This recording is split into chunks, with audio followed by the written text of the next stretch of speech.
Astaghfirullah. Bismillahirrahmanirrahim.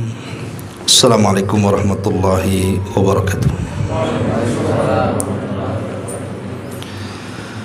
Alhamdulillah wassalatu wassalamu ala Rasulillah wa ala alihi wa sahbihi wa mawalah wa la hawla wa la quwata illa billahi wa ba'du. Baik, kita lanjutkan kajian kita, masih membahas tafsir dari juz 29, dan kita masih masuk pada surah Al-Mursalat, dan kita masuk pada ayat ke-16 dan seterusnya. A'udzubillahi minasyaitonirrajim. Bismillahirrahmanirrahim. Alam nuhlikil awwalina thumma nutbi'uhumul akhirina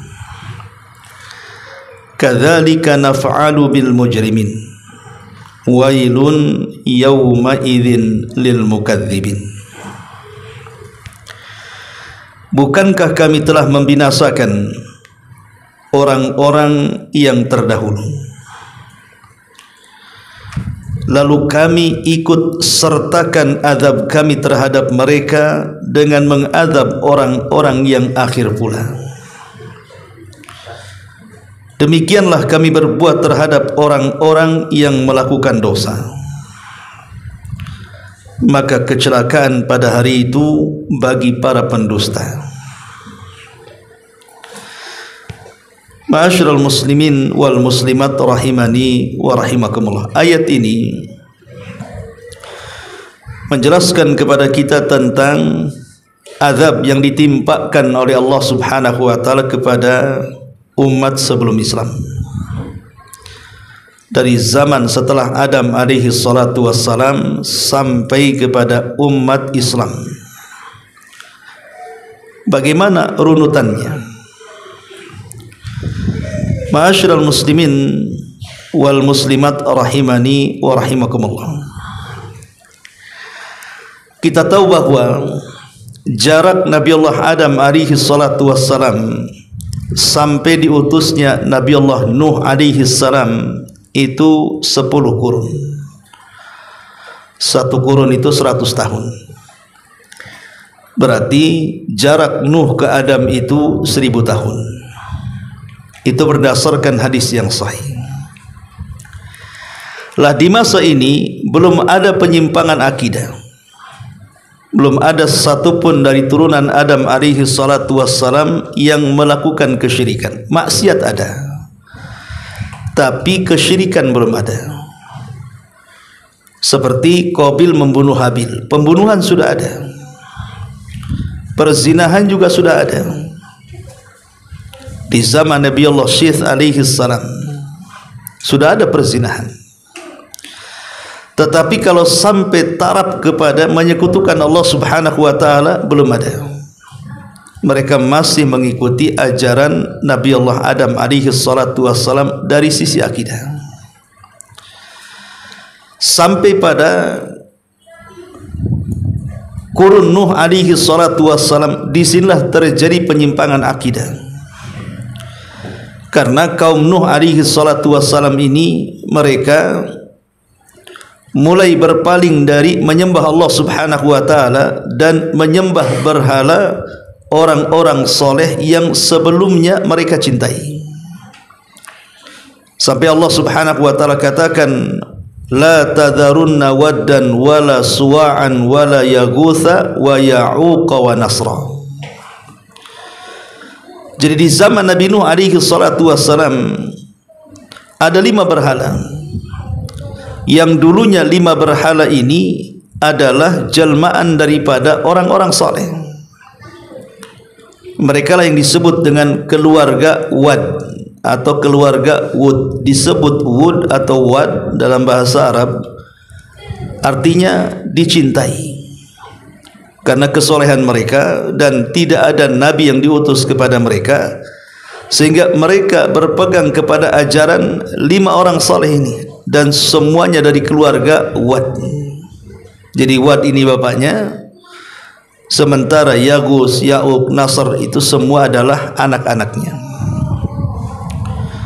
Tetapi kemudian setelah 3 orang ini atau 5 orang ini meninggal dunia, disinilah iblis yang selama ini ingin menyesatkan anak Adam ada kesempatan. Karena dari zaman Adam sampai ke zaman Nuh ini sulit sekali iblis menyesatkan Bani Adam. Maksudnya sampai ke taraf menyembah dirinya. Sehingga iblis datang kepada kaum Nuh dan mengatakan, sesungguhnya aku hidup di zaman nenek moyang kalian. Maksud nenek moyang kalian membuat berhala orang-orang soleh itu tidak lain supaya kalian bisa menyembah Allah dan mendekatkan kepada Allah lewat berhala-berhala itu. Mulai ditanamkan syirkut tawassul, syirik tawassul namanya. Tetapi belakangan bukan hanya sekedar menyembah Allah lewat patung-patung itu, kemudian generasi seterusnya sudah tidak berlaku lagi. Justru mereka betul-betul menyembah berhala-berhala itu bukan dalam rangka mendekatkan diri kepada Allah. Disinilah terjadi kesyirikan pertama sepanjang sejarah manusia. Lah ketika kesyirikan semakin menyebar, disinilah Allah Subhanahu wa taala mengutus Nabi Allah Nuh alaihi salatu wassalam untuk menyadarkan mereka, mengembalikan kepada ajaran Nabi Allah Syith, putra Adam alaihi salatu wassalam. Tetapi kaumnya tidak mengindahkan dakwah Nuh alaihi salatu wassalam. Padahal Nabi Allah Nuh itu ketika berdakwah menggunakan seluruh strategis dakwah, seluruh uslub atau strategis dakwah digunakan, dari cara yang lembut sampai cara yang keras, dari sembunyi-sembunyi sampai terang-terangan. Dan Nuh tidak pernah sama sekali merasa bosan untuk mendakwai kaumnya. Sampai diceritakan dalam surah Nuh, Nuh sendiri yang mengatakan, inni da'autu qaumi laila wa nahara. Sungguh aku mendakwai kaum itu siang dan malam. Tapi apa yang terjadi? Setiap Nuh berdakwah, telinga mereka disempel dengan jarinya. Setiap Nuh berdakwah, pakaian mereka ditutupkan di wajahnya. Artinya betul-betul mereka menolak dakwah tauhid yang datang dari Nuh alaihi salatu wassalam. Lah dari sinilah akhirnya ketika Nuh berusaha untuk memberikan hidayah, bukan sebulan, 2 bulan, setahun, 2 tahun, 950 tahun. Itu usia dakwah Nuh alaihi salam sejak diangkat beliau menjadi rasul. Karena Nuh itu rasul pertama, sementara Adam itu nabi pertama. Dan setiap rasul pasti nabi, tapi tidak setiap nabi harus menjadi rasul. Lah Nuh ini bukan hanya sekedar nabi, tapi dia rasul. Kalau Adam itu hanya nabi saja. Lah Nuh alaihi salatu wassalam akhirnya kewalahan menghadapi kaumnya. Dari sinilah kemudian Nuh alaihi salatu wassalam ketika sudah mulai dekat ancaman kaumnya, hampir mencelakakan jiwanya, maka Nuh alaihi salam berdoa kepada Allah untuk memberikan pertolongan kepada dirinya. Dia mengatakan, Rabbi inni maglubun fantasir. Ya Rabb, aku sudah dikalahkan, tolong aku. Maka dari situlah kemudian Nuh alaihi salatu wassalam diperintahkan Allah Subhanahu wa taala untuk menanam pohon 100 tahun. Kemudian menebang dan menyerutnya 100 tahun. Kemudian membuat perahu selama 40 tahun. Begitu kata Abdullah ibn Abbas radhiyallahu anhu. Tentu ini kisah Israiliyat, karena tidak ada riwayat tentang masalah hitung-hitungan membuat perahu. Akhirnya Nuh pun mulai membuat perahu di tengah padang pasir. Disinilah mulai kaumnya mengejek, karena Nuh sudah tidak berdakwah lagi, karena sudah diancam kalau berdakwah akan dibunuh. Sehingga Nuh akhirnya membuat perahu sampai diejek kaumnya dan mengatakan, ya Nuh, di mana kamu ini? Dulu engkau mengaku seorang nabi, sekarang engkau menjadi tukang kayu. Mana profesi nabimu? Tapi Nuh alaihi salatu wassalam tidak menghiraukan ejekan itu. Sampai pada waktunya perintah Allah subhanahu wa ta'ala datang apabila kemudian tungku-tungku api itu keluar api dan langit menggelap siap menghujani kaum Nuh alaihi salatu wassalam, maka Nuh memerintahkan agar anak-anaknya yang beriman kepada Allah azza wa jalla dan para pengikutnya masuk ke dalam perahu dan membawa binatang sepasang demi sepasang. Tentu tidak semua binatang yang masuk ke dalam perahu Nuh alaihi salatu wassalam, karena bagaimanapun perahu itu kan tidak besar ya, untuk menampung binatang yang hari ini kita lihat macam-macam binatang. Sehingga para ulama kemudian membahas juga masalah ini, apakah semua binatang masuk ke dalam perahu Nuh berpasang-pasangan itu?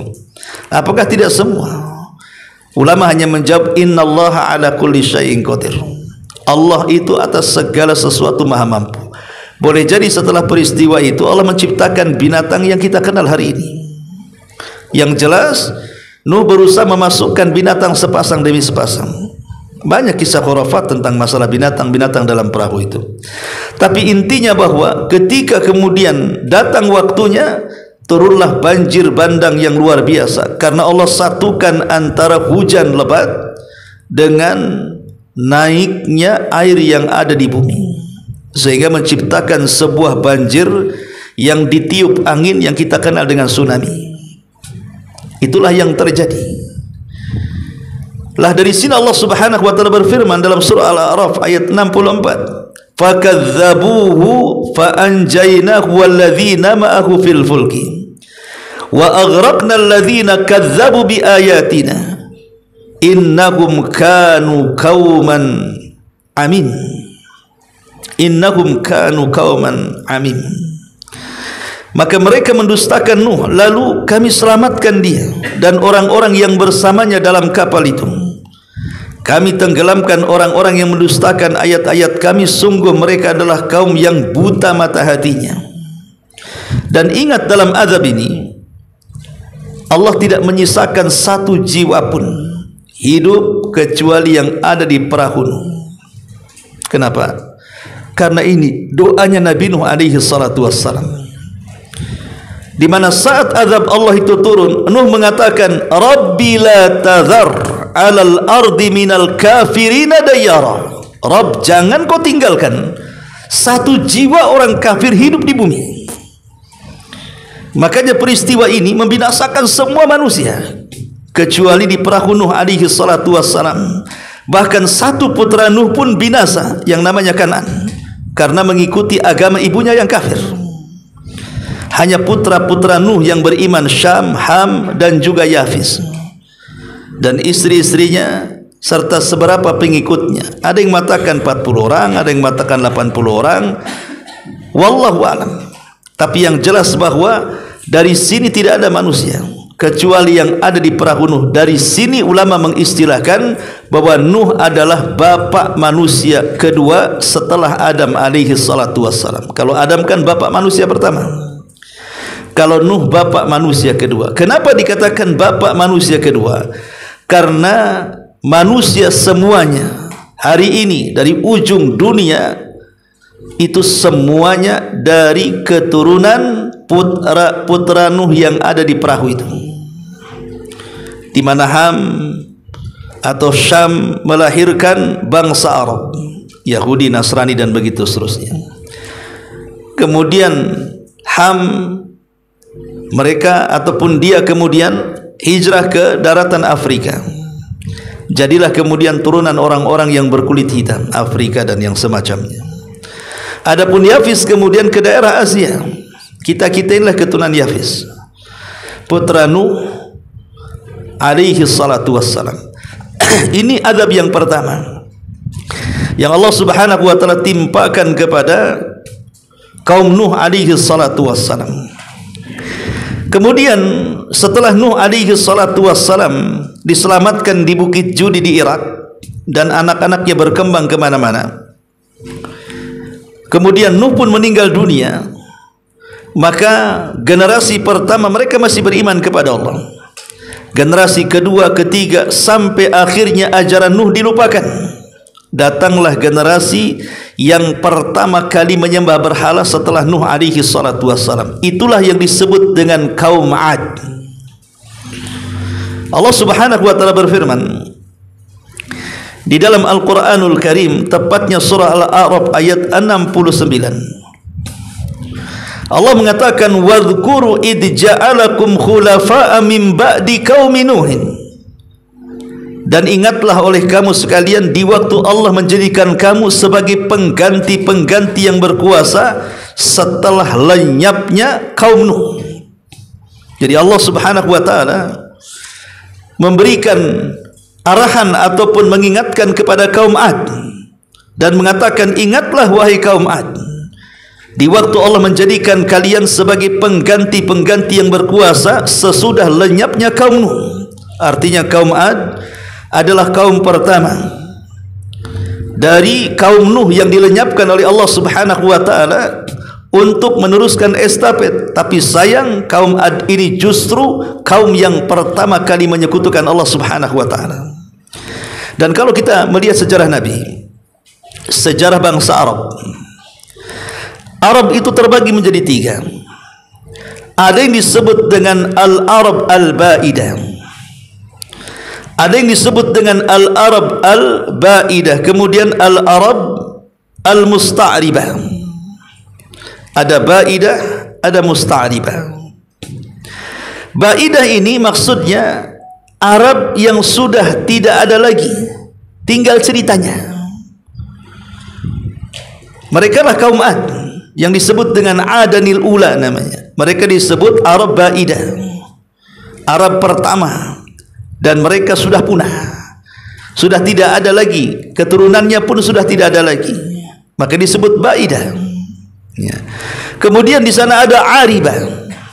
Aribah ini yang disebut dengan Arab keturunan Qahtan, yang disebut dengan Qahtani. Kemudian Arab Musta'ribah dari keturunan Ismail alaihi salatu wassalam yang melahirkan Nabi kita Muhammad sallallahu alaihi wasallam. Lah Arab Al-Ba'idah ini dialah kaum 'Ad. Kaum 'Ad itu di mana? Kaum 'Ad itu sebagiannya tinggal di Hadramaut Yaman dan sebagiannya tinggal di Oman. Hadramaut dan Oman itu kan bertetangga. Kalau Hadramaut ikut negara Yaman, kalau Oman ya negara sendiri. Ya, jadi kaum 'Ad itu di antara dua negeri ini, antara Hadramaut dan juga negeri Oman.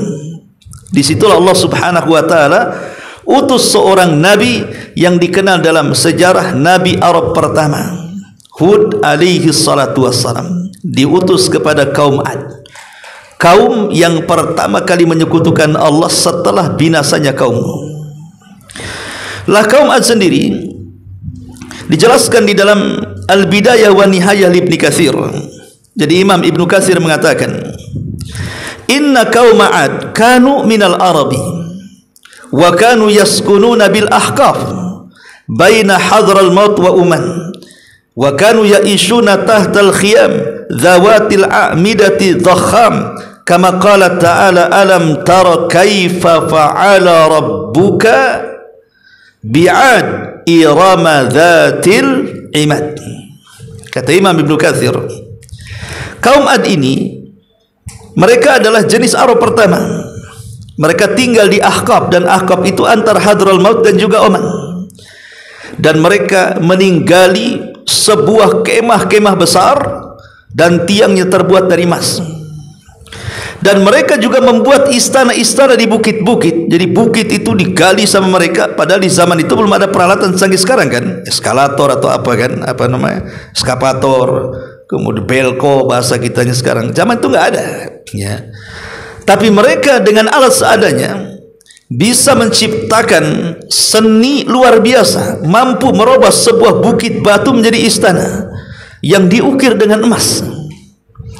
Karena mereka adalah kaum yang sangat-sangat kuat dan besar. Sampai-sampai Ibnu Abbas radhiyallahu anhu mengatakan tinggi kaum 'Ad itu sampai 100 hasta, melebihi Nabi Adam. Nabi Adam aja 60 hasta. Ini 100 hasta, berarti kan 50 meter tuh. Itu kalau menyerbu sebuah kaum, karena dia kan raksasa paling besar, sementara yang lainnya kecil-kecil. Itu tidak perlu mengerahkan banyak pasukan, cukup 2-3 orang saja. Itu sudah bisa menghancurkan kabilah-kabilah kecil. Karena besarnya, mengangkat batu tinggal dibodemkan, matilah kan gitu ya. Tenaganya kuat-kuat. Dari situlah mereka sombong. Kaum Ad ini selain mereka menyekutukan Allah Subhanahu wa taala, mereka adalah kaum yang sombong. Makanya Allah mengatakan dalam surah Fussilat ayat 15, fa amma 'adun fastakbaru fil ardi bighairil haqq wa qalu man ashaddu minna quwwa awalam yarau anna allaha alladhi khalaqahum huwa ashaddu minhum quwwa wa kanu bi ayatina yajhadun. Adapun kaum Ad, kata Allah, mereka adalah umat yang menyombongkan diri mereka di permukaan bumi tanpa alasan yang dibenarkan. Bahkan mereka berani berkata, siapa yang lebih besar kekuatannya daripada kami? Sombong mereka. Maka Allah jawab, dan apakah mereka tidak memperhatikan bahwa Allah yang menciptakan mereka jauh lebih kuat dibandingkan mereka? Tapi mereka umat yang mengingkari tanda-tanda kuasa kami, kata Allah. Lah sebab itulah, karena kaum adalah umat yang sombong, menyekutukan Allah Subhanahu wa taala, mengingkari Allah Subhanahu wa taala, makanya Allah Subhanahu wa taala berikan azab. Apa azabnya? Pertama, pacaklik yang berkepanjangan. Bertahun-tahun pacaklik, tidak turun hujan. Akhirnya mereka datang kepada Nabi Allah Hud alaihi salatu wassalam, padahal mereka mengingkarinya, meminta doa agar Hud berdoa supaya turun hujan. Kemudian Hud membuat perjanjian, apakah kalau saya meminta kepada Allah turun hujan kalian beriman? Maka mereka mengatakan, ya, kalau engkau bisa menurunkan hujan, meminta kepada Tuhanmu, kami beriman. Subhanallah. Akhirnya Nabi Allah Hud berdoa kepada Allah Azza wa Jal agar turun hujan. Hujan turun. Akhirnya mengentaskan muskilah pacaklik. Tapi apa yang terjadi? Setelah kemudian mereka pun diselamatkan dari kelaparan dan paceklik, tanah gersang, kering kelontang, panas yang luar biasa, bukannya mereka beriman dan bersyukur, makin kufur lagi. Coba bayangkan, a'anzartahum am lam tunzirhum la yu'minun. Ada umat yang kau beri peringatan ataupun tidak, tetap saja dia akan beriman.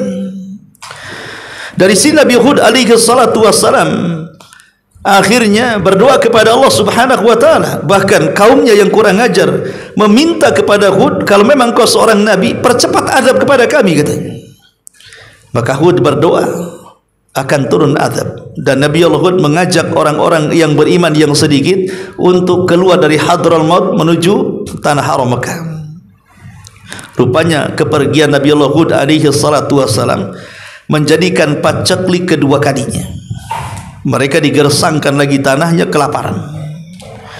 Dari situ kemudian para pembesar kaum Ad ini, mereka ingin datang ke Mekah. Boleh jadi ada solusi, karena bagaimanapun Mekah itu dari dulu sangat dimuliakan. Boleh jadi di sana ada berhala atau ada Tuhan menurut mereka yang bisa membawa keberkahan bagi Ad. Akhirnya mereka datang ke Mekah dan berhasil lebih dulu datang dibandingkan Nabi Allah Hud dan pengikutnya. Rupanya ini makar dari Allah Subhanahu wa taala. Wa makaru makran wa makarna makran wallahu khairul makirin. Silahkan kalian buat makar, Allah jauh lebih makar lagi, dan dia sebaik-baik makar. Maka setelah datang ke Mekah, kemudian mereka menemukan berhala. Mereka meminta kepada berhala itu untuk supaya turun hujan. Allah membuat makar. Rupanya tiba-tiba ada suara yang menyeru mereka dan mengatakan, kira-kira apa yang kalian kehendaki? Baik, kami akan kirim awan kepada kalian. Kalian mau milih awan yang berwarna apa? Putih ataukah hitam? Mereka mengatakan hitam, karena disangkanya awan hitam itulah pembawa hujan. Maka suara ini mengatakan, kalau begitu pulanglah, aku akan kirimkan awan hitam kepada kalian. Ini rencana Allah Subhanahu wa taala. Mereka pulang, awan itu mengikuti mereka. Sampai di Hadral Maut atau di Uman, semua manusia keluar. Kenapa? Karena tiba-tiba langit gelap penuh dengan awan hitam. Disangkanya akan turun hujan. Makanya semua keluar. Kemudian mereka pun mengarah ke awan-awan hitam itu. Mereka tidak tahu bahwa itu permulaan azab Allah Subhanahu wa taala. Makanya Allah Subhanahu wa taala mengatakan dalam surah Al-Haqqah ayat 6, wa amma 'adun fa uhliku birihin sarsarin 'atiyah. Adapun kaum Ad, maka mereka telah dibinasakan dengan angin yang sangat dingin. Sarsar ini ada dua makna kata ulama. Pertama, sarsar ini suara yang memekikkan, yang bisa memecahkan gendang telinga. Jadi di balik awan itu rupanya ada angin yang sebelum datang itu suaranya sangat memekikkan. Kan kita sering mendengar kalau ada angin puting beliung atau angin besar kan ada suara angin itu. Lah sarsar ini adalah suara angin yang kalau menembus telinga gendang bisa pecah. Makna yang kedua kata ulama tafsir mengatakan sarsar itu artinya dingin yang bersangatan, yang masuk ke dalam tulang dan bisa seseorang beku karenanya. Inilah azab, tiba-tiba datang angin dari balik awan. Angin ini membawa pekikan dan juga rasa dingin yang luar biasa. Cukup sampai di sini? Tidak. Allah Subhanahu wa taala mengatakan dalam surah Az-Zariyat ayat 41-42, wa fi 'adin idz arsalna 'alaihimur rihal aqim. Dan juga pada kisah kaum Ad ketika kami kirim kepada mereka angin yang akan membinasakan. Angin itu siap membinasakan mereka. Makanya Allah Subhanahu wa taala mengatakan dalam ayat yang lain bahwa angin ini membawa seluruh jasad-jasad manusia. Bayangkan orang ini kan sedang berkumpul di luar, karena disangkanya awan itu adalah rahmat bagi mereka, padahal itu azab Allah yang disegerakan kepada mereka. Tiba-tiba angin melesat dari atas, kemudian menyambar semua yang ada di bawah, dinaikkan ke langit. Sampai Allah mengatakan kaum Ad yang di langit, yang di bawah angin itu, sab'ata layalin wa thamaniyata ayyamin husuma. Sab'ata layal, sab'ata ayyam, 7 hari dan 8 malam berada di langit, ditabrak-tabrakan satu dengan yang lainnya sampai Allah Subhanahu wa taala muntahkan kembali ke bumi. Allah katakan ka'ajazin nakhlin khawiyah, persis seperti tunggul-tunggul kurma tanpa kepala kemudian menancap di bumi. Begitulah Allah azab kaum Ad, kaum yang diutus kepada mereka Nabi Allah Hud alaihi salatu wasallam. Makanya Nabi sallallahu alaihi wasallam apabila berdakwah kepada orang-orang Quraisy, kemudian mereka tidak mau menerima dakwah Rasul, Rasul selalu menakut-nakuti dengan azabnya kaum Ad. Kenapa tidak menakut-nakuti dengan azab Fir'aun? Bagaimana ditenggelamkan? Karena orang Arab enggak kenal Fir'aun. Fir'aun itu Bani Israel, itu kisahnya, enggak sampai ceritanya kepada orang Arab. Sementara kisah Nabi Hud, Nabi Saleh, Nabi Syuaib itu kan nabi-nabi Arab, orang kenal ceritanya. Makanya Nabi SAW pernah satu hari didatangi oleh pembesar Quraisy, kemudian diajak berunding, bahkan ditawarkan harta, kekuasaan, wanita dan yang semacamnya, tapi Rasul menolak. Kemudian Rasul membacakan ayat surah Fussilat ayat 13, fa in a'radu fakul anzartukum sa'iqatan misla sa'iqati 'adin wa thamud. Jika mereka berpaling, kata Rasul membacakan surah Fussilat, maka katakanlah kepada mereka, aku telah peringatkan kepadamu dengan petir seperti petir yang menimpa kaum Ad dan kaum Thamud. Itulah azabnya. Maka Nabi Allah Hud setelah menyelamatkan orang-orang yang beriman ke arah Mekah sana, dan tinggal di Mekah, kemudian beranak pinak di situ, sampai akhirnya generasi yang diselamatkan dari azab itu mereka tetap beriman setelah kematian Hud alaihi salatu wassalam. Sampai ketika generasi demi generasi, generasi demi generasi, maka yang pertama kali melakukan kesyirikan setelah hilang banyak generasi kaum Ad adalah kaum Thamud yang menetap di antara Madinah dan Tabuk. Nabi SAW ketika perang Tabuk, Rasul melewati sebuah tempat yang disebut dengan Madain Saleh. Walaupun jadi khilaf ulama, Tapi ini yang banyak dipilih oleh ulama sejarah, bahwa Nabi Saleh diutus di antara Madinah dan Tabuk.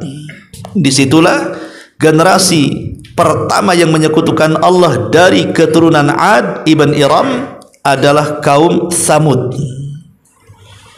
Jasad mereka atau perawakan mereka kurang lebih dengan kaum Ad, karena memang turunannya. Ya, mereka juga sombong persis seperti sombongnya kaum Ad. Dan mereka menyekutukan Allah Subhanahu wa taala, maka diutuslah kepada mereka siapa? Nabi Allah Saleh alaihi salam. Allah mengatakan dalam surah Al-A'raf 74, "Wadhkuru ij'alakum khulafa'a min ba'di 'adin." Dan ingatlah olehmu di waktu Tuhan menjadikan kamu pengganti-pengganti yang berkuasa setelah musnahnya kaum Ad. Jadi setelah musnahnya kaum Ad, datang kaum Tsamud. Mereka lah yang melakukan kesyirikan pertama dari kaum keturunan kaum Ad ini. Diutus kepada mereka Nabi Allah Saleh alaihi salam. Nabi Saleh ini sebenarnya masih turunan mereka. Bahkan Nabi Saleh sejak kecil, remaja sampai dewasa itu digadang-gadangkan oleh kaum Tsamud untuk menjadi pemimpin. Karena kecerdasannya, ketampanannya, kebaikannya, kedermawanannya, akhlak penuh yang dimiliki Nabi Saleh sehingga dikagumi oleh kaum Tsamud dan digadang-gadangkan jadi pemimpin. Tapi setelah diangkat jadi nabi malah dimusuhi. Makanya Allah Subhanahu wa taala menjelaskan bagaimana perkataan kaum Tsamud kepada Nabi Saleh. Disebutkan dalam surah Hud 62, qalu ya Saleh qad kunta fina marjuwan qabla hadha atanhana an na'budu ma ya'budu abauna wa inna lafi syakkim mimma tad'una ilaihim murib. Wahai Saleh, sesungguhnya kamu sebelum ini adalah seorang di antara kami yang kami harapkan menjadi pemimpin kami. Jadi awalnya Nabi Saleh itu maksud mau diangkat jadi pemimpin karena memang orangnya baik, cerdas, ya. Tetapi setelah diangkatnya jadi nabi, apa yang terjadi? Mereka mengatakan, akan tetapi mengapa engkau melarang kami untuk menyembah apa yang disembah nenek moyang kami? Sesungguhnya kami benar-benar dalam keraguan dan kegelisahan terhadap apa agama yang engkau suruhkan sebenarnya kepada kami. Jadi saat kemudian Nabi Saleh mengingatkan tentang ajaran Nabi sebelumnya Hud alaihi salatu wasalam untuk mentauhidkan Allah dan mengatakan u'budullaha ma lakum min ilahin ghairi, sembahlah Allah karena tidak ada sembahan selain daripada Allah. Tapi mereka justru malah memusuhi Nabi Saleh, bahkan mengatakan innama anta minal musakharin. Mereka berkata sungguh kamu adalah salah seorang dari orang-orang yang terkena sihir, katanya. Engkau ini orang bingung, orang gila, katanya. Semua para nabi tidak lepas daripada tuduhan seperti itu. Akhirnya mereka pun berjanji akan beriman dan mengatakan, wahai Saleh, bukankah setiap nabi itu punya keajaiban? Bukankah setiap nabi punya mukjizat? Kalau engkau seorang nabi, keluarkan unta dari batu ini. Kenapa mereka meminta keluar unta dari batu? Karena mereka terbiasa dengan batu. Mereka suka mahat bukit. Dijadikan istana, bukan ditempati, hanya untuk rumah singgah saja, hanya untuk kegemaran saja, hobi-hobian saja. Berbangga-bangga bahwa mereka bisa membuat rumah-rumah seperti itu, dan peninggalannya ada. Kalau antum ke Tabuk sana, ke Madain Saleh, itu ada peninggalannya di situ. Ya, artefak-artefak kuno gitu bahasa kitanya, ya, peninggalan Nabi Saleh itu ada sampai hari ini, bisa diteliti. Ya. Jadi akhirnya kemudian Nabi Saleh alaihi salatu wassalam ditolak dakwahnya dan meminta agar Nabi Saleh mengeluarkan keanehan dalam bentuk unta yang keluar dari batu. Bahkan minta unta itu bunting 10 bulan, namanya usyara. Makanya kemudian terbelahlah batu itu karena mukjizat Allah yang diberikan Nabi Saleh, keluar unta bunting 10 bulan keluar saja melahirkan anaknya. Dan unta ini disebutkan dalam Al-Quran sebagai naqatullah, untanya Allah. Dan setiap makhluk yang disandarkan kepada Allah mulia, baitullah, rumahnya Allah, untanya Allah. Kenapa disebut untanya Allah? Karena unta itu tidak keluar dari rahim seorang ibu unta, dia keluar dari batu. Allah yang menciptakannya. Dan itu mukjizat besar karena untanya besar. Bahkan unta itu air susunya seperti keran, bisa menghidupi banyak kabilah Samud, meminum air susunya setiap hari dari unta itu. Asal syaratnya ketika unta minum jangan diganggu, itu saja. Kalau mau ngambil air susunya silahkan.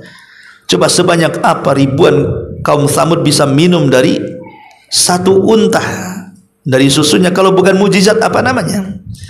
Tapi setiap nabi itu pasti punya musuh, orang hasad, ya. Makanya mereka orang-orang hasad berencana untuk membunuh unta itu. Nabi SAW mengatakan kepada Ali radhiyallahu an, "Ya Ali, siapakah manusia yang paling buruk di permukaan bumi ini?" Kata Ali radhiyallahu an, "Aku tidak tahu, Allah wa Rasuluh alam." Maka Rasul mengatakan, manusia yang paling buruk adalah orang yang pernah membunuh unta Nabi Saleh dan orang yang akan membunuhmu. Rasul mengatakan, manusia yang paling buruk adalah orang yang membunuh untanya Nabi Saleh dan orang yang akan membunuhmu. Siapa yang membunuh Ali? Abdurrahman ibn Mulzam, seorang pakar Quran tapi berpemahaman Khawarij. Dia membunuh Ali atas nama Quran. Itulah Abdurrahman ibn Mulzam. Rasul mengatakan dialah yang paling buruk yang akan membunuhmu. Adapun pembunuh unta Nabi Saleh, ada yang mengatakan namanya Kidar ibn Salif atau Salif ibn Kidar, ya. Itulah orang yang membunuh untanya Nabi Saleh.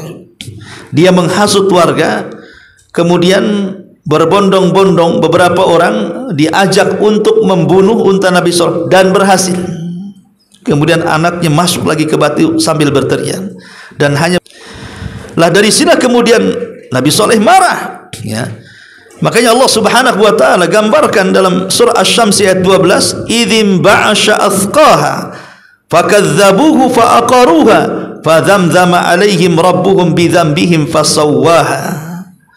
Ketika orang yang paling celaka bangkit di antara mereka, lalu mereka mendustakan Nabi Saleh dan menyembelih unta itu, karena itulah Tuhan membinasakan mereka disebabkan dosa mereka, lalu Allah meratakan mereka dengan tanah. Nabi Saleh ketika mendengar untanya disembelih, pada sebelumnya sudah mewanti-wanti jangan sentuh unta itu, malah dibunuh pula.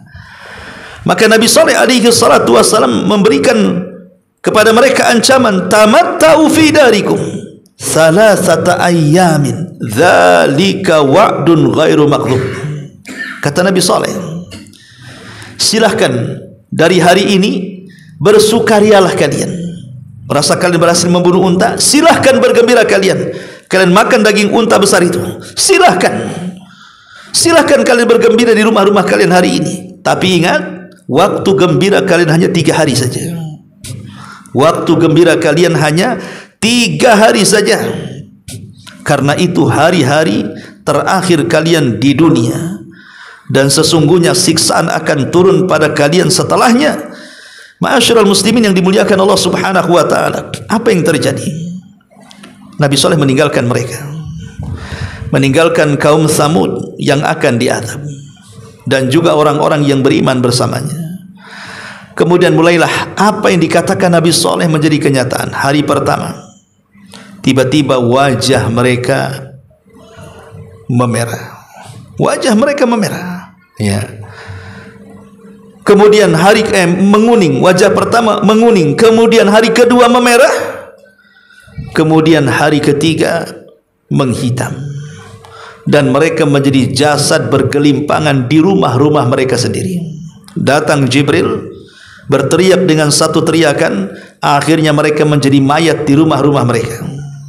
Mereka mengubur hidup-hidup mereka di rumah-rumah mereka sendiri. Itulah yang Allah katakan bahwa fadzamzama 'alaihim rabbuhum bidzambihim fasawwaha. Lalu Allah meratakan mereka dengan tanah, dikubur dengan rumah-rumah mereka. Ma'asyiral muslimin yang dimuliakan Allah Subhanahu wa taala, setelah Nabi Allah Saleh alaihi salatu wassalam, datang Nabi Ibrahim. Ingat, Nabi Saleh dan Hud Nabi Arab, karena memang diutus di Arab, satu di Hadrul Maut dan Oman, satu diutus antara Madinah dan Tabuk, ya. Sekarang beralih kepada Nabi Ibrahim. yang merupakan bapak semua para nabi. Tidak dijelaskan tentang kaum Nabi Ibrahim yang ingkar itu, apakah mereka diazab atau tidak. Hanya dijelaskan tentang kematian Namrud, bagaimana Allah letakkan satu nyamuk di atas kepalanya, dalam kepalanya selama 40 tahun, sehingga Namrud jadi gila. Setiap hari kalau nyamuk itu kemudian digerakkan Allah, maka dia menyuruh pembantunya untuk memukulkan kepalanya dengan sandal. Setiap hari sampai 40 tahun. Akhirnya mati karena hari-hari dipukul sandal. Enggak percaya? Bukan. Buat itu. Hari-hari dipukul sandal gitu. Tidak lama mati. Ya. Itulah hukuman Namrud. Hanya Namrud saja, kaumnya tidak dijelaskan hukumannya. Tapi di zaman yang sama ada azab yang menyeluruh. Kepada siapa? Kepada kaum Lut. Karena Lut adalah keponakan Ibrahim. Dialah yang dibawa Ibrahim dari Irak, satu-satunya orang yang beriman adalah Nabi Lut. Dibawa ke Palestina, kemudian setelah dewasa dia pun diangkat jadi nabi, dan Nabi Ibrahim memerintahkan agar dia berdakwah di tempat lain. Maka Allah perintahkan untuk berangkat ke negeri Sodom. Negeri Sodom ini negeri yang rusaknya luar biasa. Belum ada negeri serusak Sodom dari segi moral dan akhlak. Karena di negeri inilah terjadi LGBT pertama dalam sejarah. Homoseksual, lesbi, itu terjadi di sini. Ya, yang laki-lakinya homoseksual, yang perempuannya lesbi. Tentu kisahnya ma'ruf, ya. Memang setan sengaja kemudian menjelma orang sebagai anak yang paling tampan sekali, disuruh untuk mencuri. Jadi setan ini merubah dirinya, namanya setan, iblis. Bisa saja dia tasyakul, jin itu kan bisa tasyakul, berubah menjadi manusia yang tampan, yang jelek, bisa mereka. Jadi jin yang jahat, utusan iblis atau iblis sendiri bertasyakul menjadi manusia yang paling tampan, pura-pura mencuri, kemudian ketangkap. Sementara ketika itu kaum Sodom adalah kaum yang makmur, sementara negeri-negeri yang lainnya kaum tidak makmur. Ketika terjadi pacaklik, mereka suka mencuri. Maka iblis ini pura-pura jadi mencuri di kebun orang kaum Sodom itu. Entah gimana ceritanya. Akhirnya kemudian iblis yang menjelma manusia ini akhirnya disodomi dan ketagihan. Akhirnya budaya Sodom ini menjadi budaya yang merebak di tengah-tengah kaum Lut, ya. Dan mereka pun sudah tidak mulai suka dengan perempuan. Kemudian iblis tasyakul lagi menjadi perempuan yang cantik, datang kepada ibu-ibu, kalian ngapain? Bapak-bapak kalian udah suka kalian, katanya. Kalian buat juga hal yang sama lah dengan bapak-bapak kalian. Kalau bapak kalian suka laki-laki, kenapa kalian tidak suka perempuan? Maka terjadilah homo dan lesbi di zaman itu. Itulah homo dan lesbi pertama sepanjang sejarah. Moral rusak, tidak ada kaum sebelumnya melakukan seperti itu. Lah Allah Subhanahu wa taala mengutus Lut ke negeri ini. Makanya Allah mengatakan dalam surah Al-A'raf ayat 80-81, wa lutan idh qala liqaumi atatuna al-fahishata ma sabaqakum biha min ahadin minal alamin innakum lata'tuna ar-rijala syahwatan min dunin nisa bal antum qaumun musrifun. Dan kami telah mengutus Lut, lalu dia berkata kepada kaumnya, mengapa kamu melakukan perbuatan keji yang belum pernah dilakukan seorang pun sebelum kalian? Kalian menyukai fahisyah, maksudnya perbuatan keji, homoseksual ataupun lesbi, ya. Kemudian Allah mengatakan, sungguh kamu telah melampiaskan syahwatmu kepada sesama jenis kalian laki-laki, bukan kepada perempuan. Kalian benar-benar kaum yang melampaui batas. Jadi itulah memang perlakuan kaum Lut alaihi salatu wassalam. Mereka justru melakukan macam-macam kejahatan, merampok di jalan, belum lagi kesyirikan, macam-macam. Ya, makanya diutus Lut alaihi salam kepada mereka. Sampai pada waktunya 3 malaikat, Jibril, Mikail dan Malakul Maut, menjelma menjadi tamu ke rumah Ibrahim yang ada di Palestina. Pertama tugasnya menghabar gembirakan bahwa Ibrahim setelah punya anak Ismail akan melahirkan anak dari istri pertamanya Sarah. Ishak, dan juga cucunya Yakub. Yang kedua, dia berangkat ke negeri Sodom untuk menghancurkan negeri itu. Setelah kemudian menghabar gembirakan kepada Ibrahim, 3 malaikat ini dalam jelmaan manusia, pergilah ke negeri Sodom. Ingat bahwa mereka menjelma laki-laki tampan. Yang namanya orang berperilaku menyimpang melihat laki-laki tampan kan gitu ya, pasti ngiler kan itu.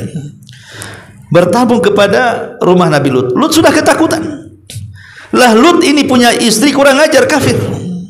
Kufur kepada Lut alaihi salatu wasallam, bukan kekufurannya atau pengkhianatannya istri Lut itu maksudnya dia berzina dengan, tidak ada seorang nabi pun yang diselingkuhi seperti itulah istrinya.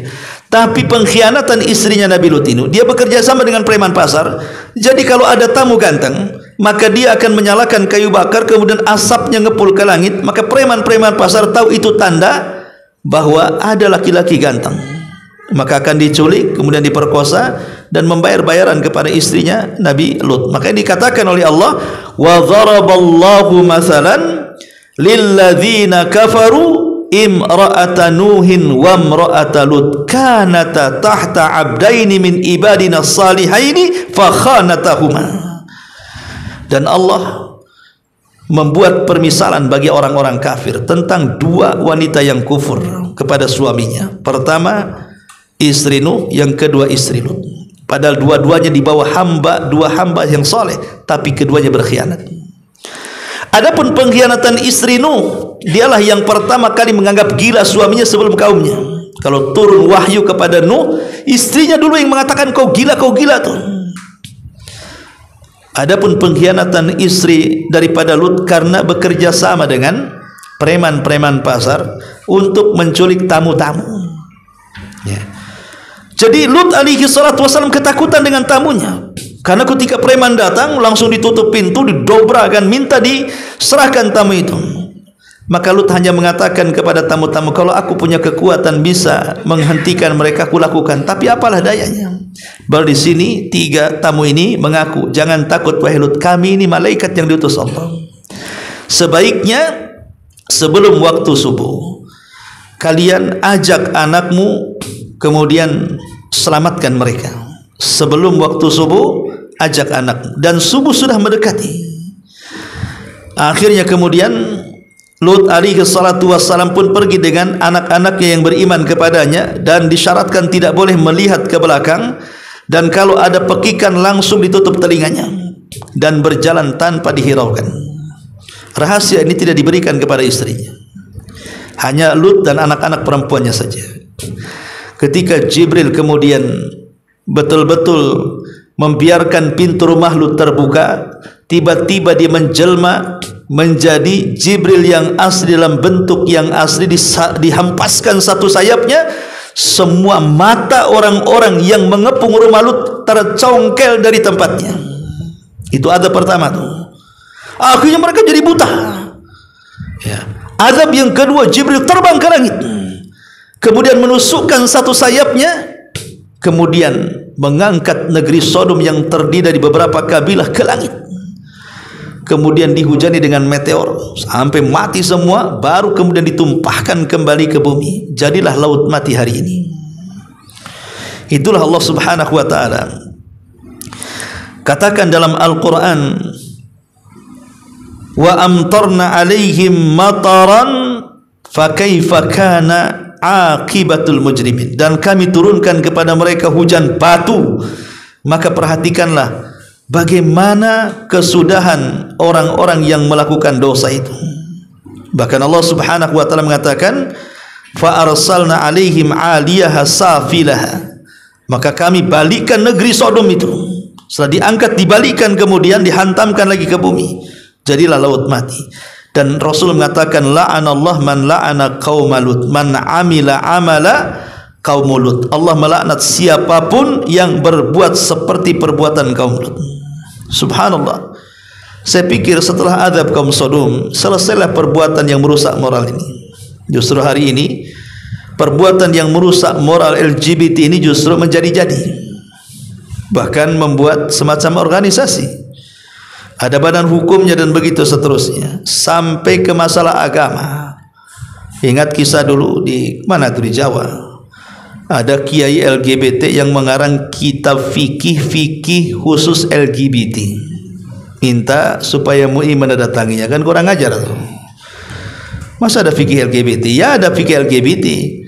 Tapi bukan berarti kemudian fikih itu benar. Justru fikih ini menyimpang. Ya, dan subhanallah menjadi tren budaya. Bahkan hari ini kalau dulu melihat bencong itu benci, sekarang sudah biasa. Kenapa? Karena tayangan-tayangan televisi, artis-artis yang menyesatkan dengan gaya-gaya gemulai ala kebencian, kebencongan dan begitu seterusnya, akhirnya masyarakat terbiasa nonton. Ya. Makanya hati-hati di zaman sekarang ini, tontonan itu bisa jadi tuntunan. Kalau antum punya anak laki-laki, jangan antum belikan rok, belikan mobil-mobilan. Jangan anak perempuan dikasih baju laki-laki, dikasih baju tentara. Anak perempuan loreng-loreng. Ya. Ini mau jadi tomboy atau gimana? Anak laki-laki pula dikasih mainan perempuan, dikasih kompor, alat masak, disuruh jadi koki. Ya. Ya memang betul koki baik, tapi kan kalau mengarah kepada gemulai kewanita-wanitaan, nah ini kan kalau dari kecil kemudian sudah ditanamkan seperti itu, ya wajar kalau sudah besar jadi banci, jadi bencong dan begitu seterusnya. Banci kaleng. Ya. Ma'asyiral muslimin yang dimuliakan Allah Azza wa Jalla, intinya bahwa Lut kaumnya diazab oleh Allah. Setelah Nabi Allah Lut alaihi salatu wassalam, datang para nabi setelahnya. Dari turunan Ibrahim, Ishak, dari Ishak lahir Yakub, dari Yakub lahirlah Nabi Allah Yusuf alaihi salatu wassalam, sampai akhirnya dikenallah dengan Bani Israel.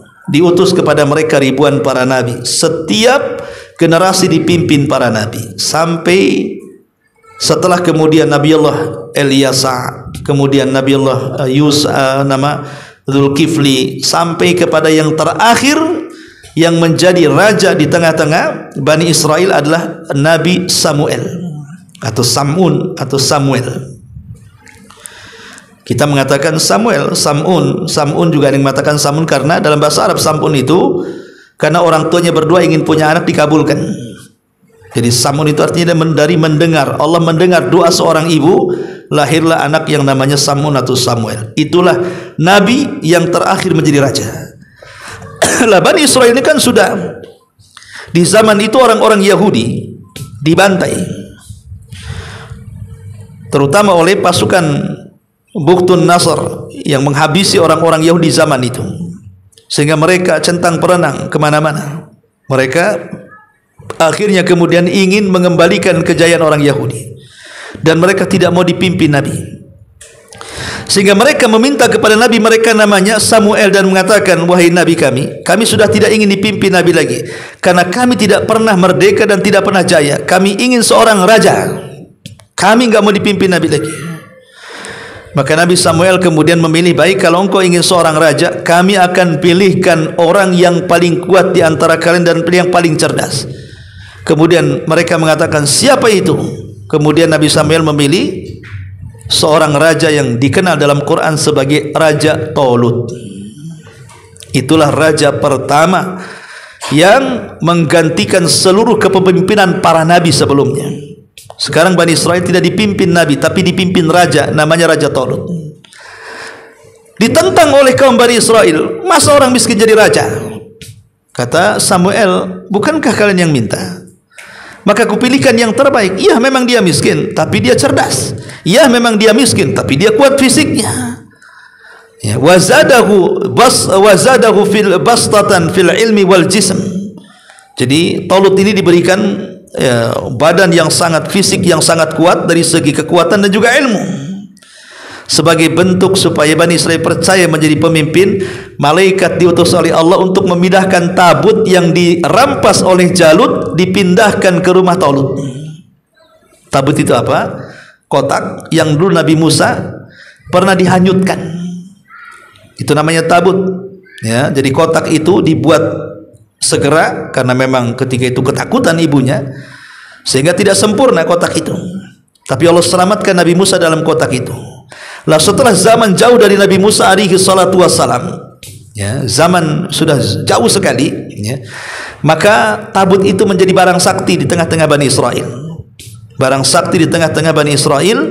Artinya siapapun yang berperang membawa kotak atau tabut itu pasti menang. Makanya mereka yakin dengan Talut. Oh, kalau ada kotak kami yakinlah, kalau tak ada kotak kami tak yakin, kan itu maksudnya. Dari situlah akhirnya Talut pun bawa pasukan yang banyak sekali, tapi di tengah jalan banyak yang gagal, imannya kurang, satu-satu pulang. Sampai ujian terakhir suruh minum, hanya boleh satu tegukan, kalau sudah berjalan malah minum sebanyak-banyaknya, lemes badannya, tidak bisa berjalan. Sehingga hanya tersisa dari sekian ribu, hanya tinggal 314 orang. Persis seperti jumlah pasukan Rasul di Badar. Baru menghadapi Talut. Ya.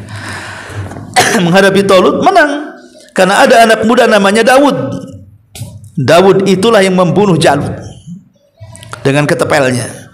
Akhirnya karena dijanjikan siapa yang membunuh Jalut akan diangkat menjadi raja, maka dialah kemudian diangkat jadi raja dan Allah utus menjadi nabi.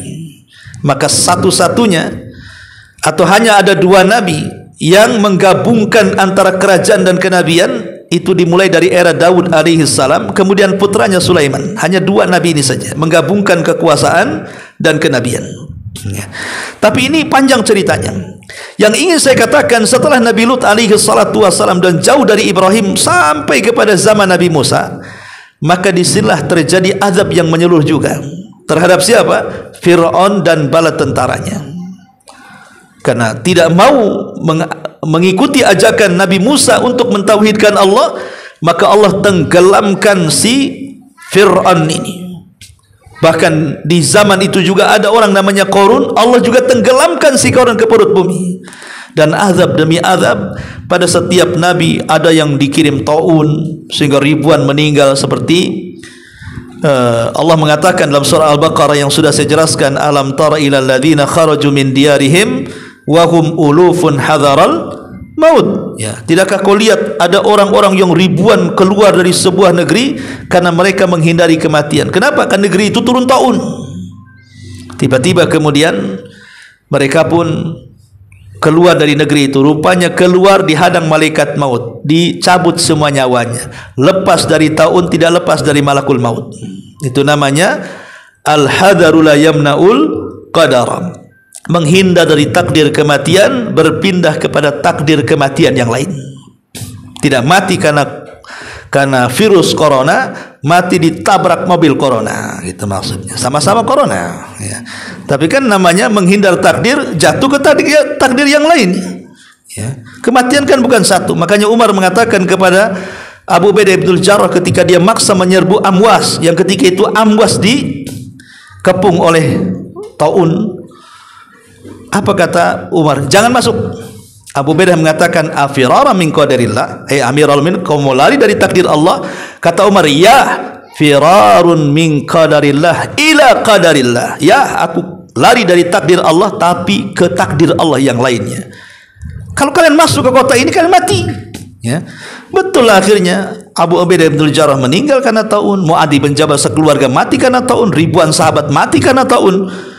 Ya, artinya ucapan Umar benar. Tapi itu ijtihadnya Abu Ubaidah. Akhirnya banyak para sahabat yang meninggal karena taun. Tapi taun bagi umat Islam rahmat, tapi taun bagi umat dulu adalah azab. Intinya bahwa azab demi azab kemudian silih berganti. Cuman bedanya azab dulu itu menyeluruh, tidak disisakan. Tapi azab setelah Nabi SAW tetap disisakan. Artinya mungkin di sini diazab, di sini tidak. Di sini kena tsunami, di sini tidak. Di sini kena puting beliung, di sini tidak. Daerah ini mungkin banjir, di sini tidak, kan begitu. Kenapa? Karena itu bentuk rahmat diutusnya Nabi SAW. Wa ma arsalnaka illa rahmatan lil alamin. Tidaklah kami utus engkau Muhammad melainkan menjadi rahmat bagi semesta alam. Apa rahmat bagi orang kafir? Dengan diutusnya Rasul, dengan tidak diazab mereka secara menyeluruh sebagaimana umat-umat sebelum mereka Allah azab secara menyeluruh. Itulah rahmat orang kafir setelah diutusnya Nabi SAW. Nah, di sini Allah Subhanahu wa taala mengatakan dalam surah Al-Mursalat, alam nuhlikil awwalin. Bukankah kami telah membinasakan orang-orang terdahulu, kaum Ad, kaum Tsamud, kaum Nabi Musa dan begitu seterusnya. Tsumma nutbi'uhumul akhirin. lalu kami ikut sertakan azab kami terhadap mereka dengan mengadab orang-orang yang akhir. Setelah Nabi maksudnya orang-orang yang akhir. Maksudnya adalah azab umat kita adalah warisan daripada umat dulu. Sebagaimana dosa umat kita ini juga warisan umat dulu. Dulu ada banjir, sekarang ada banjir. Dulu ada tsunami, sekarang ada tsunami. Dulu ada gunung meletus, sekarang ada gunung meletus. Jadi azab itu warisan juga umat dulu. Cuman bedanya kalau dulu menyeluruh, kalau sekarang hanya parsial saja. Sebagian, yang lain sebagian tidak. Tapi azab itu warisan. Sebagaimana dosa juga warisan. Ma'asyiral muslimin yang dimuliakan Allah Subhanahu wa taala, ada kisah yang lucu. Ya. Dari seorang yang mujrim, orang yang banyak melakukan dosa. Entah kenapa orang mujrim ini, orang yang banyak melakukan dosa ini, tiba-tiba ingin sholat ke masjid. Ingin sholat ke masjid. Padahal dia mabok, judi, zina, maling, merampok. Pokoknya nggak tahulah ada angin apa masuk ke hati dia. Kok pengen sholat dia. Sholatlah dia ke masjid berjamaah. Imamnya membaca surah Al-Mursalat ini. Ketika sampai kepada alam nuhlikil awalin, bukankah kami telah membinasakan orang-orang yang terdahulu? Dikiranya membinasakan orang-orang yang di depan. Akhirnya safnya mundur ke belakang. Ya. Kemudian imam mengatakan tsumma nutbi'uhumul akhirin, lalu kami ikut sertakan azab kepada orang-orang yang akhir. Maju lagi ke depan, takut diazab. Ya. Kemudian imam mengatakan kadzalika naf'alu bil mujrimin, demikian kami berbuat terhadap orang-orang yang berdusta. Akhirnya kabur dari masjid. Rupanya aku ini salah, depan diazab, belakang juga diazab katanya. Ketika imam mengatakan alam nuhlikil awalin, maksudnya orang yang awal di saf pertama. Ulama, sini orang yang banyak melakukan dosa, Allah katakan akan diazab. Nggak mau di saf pertama lah. Akhirnya ke belakang, paling akhir dia. Ya. Ketika mendengar summa nutbiul akhirin, yang akhir juga diazab, bingung dia, ke depan lagi. Kemudian kadzalika naf'alu bil mujrimin, begitulah orang-orang yang dosa, mau awal mau akhir tetap diazab, kabur dari masjid. Ini orang mujrim. Bayangkan ya. Ma'asyiral muslimin yang dimuliakan Allah Azza wa, intinya bahwa ini menjelaskan tentang umat-umat terdahulu sampai umat sekarang, bahwa azab itu akan senantiasa ada bagi orang yang bermaksiat kepada Allah Subhanahu wa taala dan Rasulnya. Baik, sampai di sini. Kalau yang bertanya silakan. Kalau kita tetap. Hukuman secara Islam tuh untuk kaum Sodom ini. Hukuman kepada orang-orang LGBT. Secara Islam. Menjadi khilaf para ulama. Tetapi homoseksual itu beda dengan zina. Kalau zina bagi bujangan yang belum menikah tidak dirajam sampai mati, tapi dicambuk 100 kali, diasingkan setahun. Tetapi bagi orang yang sudah menikah berzina, rajam sampai mati.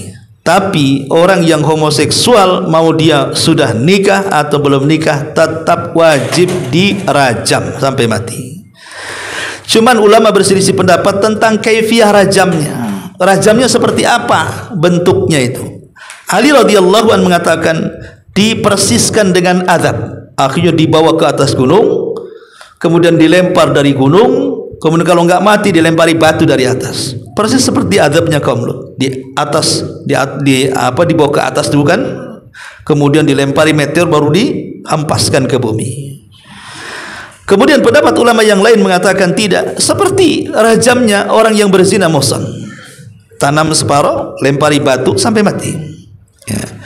Ada juga tidak, maksudnya dia dihukum pancung lehernya sini. Ya, dihukum bunuh, hukum pancung. Jadi macam-macam tentang kaifiyah bagaimana cara matinya, tetapi sepakat ulama bahwa dia harus mati, tidak mempedulikan apakah dia perjaka belum nikah atau yang sudah nikah.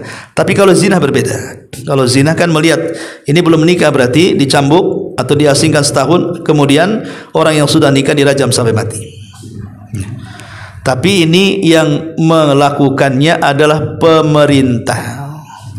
Bukan antum main tangkap LGBT dibawa ke hotel yang paling tinggi BBC, antum lempar dari situ nggak mati, antum lempari sampai mati kan itu. Kita tidak menghakimi di jalan. Ingat, semua keputusan kembali kepada pemerintah. Karena pemerintah kita ini bukan pemerintah yang ya sebagiannya berhukum Islam tapi sebagiannya lagi kan berhukum undang-undang Belanda, jadinya ya LGBT dibiarin aja katanya. Ya, pajaknya besar, hak ajazi manusia, udah macam-macam kan. Mereka tidak bisa memandang mana maksiat mana tidak. Makanya negeri ini tidak pernah berkah. Kenapa? Karena Allah mengatakan walau anna ahlal qura amanu wattaqau la fatahna alaihim barakatin minas sama'i wal ar walakin kadzabu. Kalau penduduk negeri ini beriman dan bertakwa, iman dan takwa itu artinya menjalankan perintah dan menjauhi larangan, maka kami akan turunkan berkah langit dan bumi. Tapi mereka mendustakan iman takwa itu. Akhirnya terjadi seperti ini.